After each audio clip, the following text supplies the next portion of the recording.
Lyon 4e accueille Metz 20e. La victoire 3-2 contre Monaco semble avoir véritablement lancé la saison des Gones qui ont ensuite enchaîné par des succès à Everton en Ligue Europa puis à 3-5-0.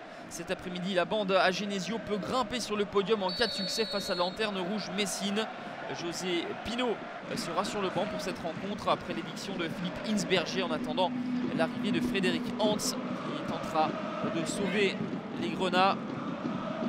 Les Lyonnais rentrent très bien dans cette partie, 6 minutes de jeu.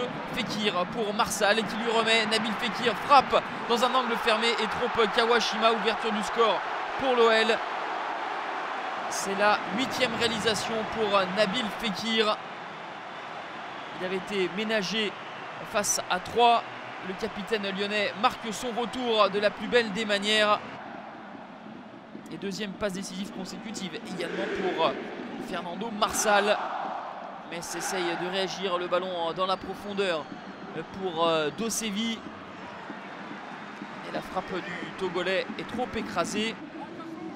José Pinot avait proposé une défense à 5, mais pourtant les Lyonnais combinent sur les côtés. Tété en retrait pour Nabil Fekir, c'est implacable, le doublé pour le capitaine, son deuxième doublé en 2 matchs après celui inscrit face à Monaco. 9e réalisation pour Nabil Fekir qui devient le meilleur buteur du club en Ligue 1 Conforama. Une unité devant Mariano. Après Marsal, passeur, c'est Kenny Tété. Les deux latéraux sont à la fête. Lyon joue à sa main avec patience, maîtrise pour trouver les bons enchaînements et décalages.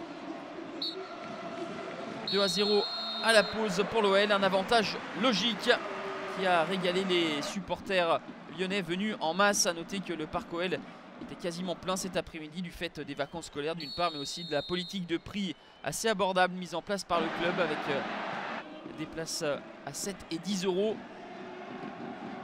Et en deuxième mi-temps, l'intensité va nettement redescendre.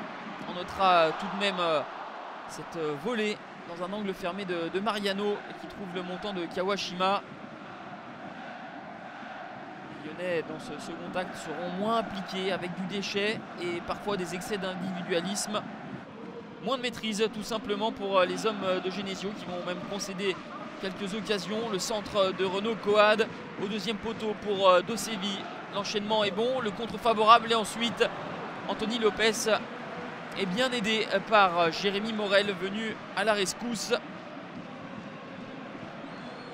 Pas forcément satisfait de la prestation de ces hommes.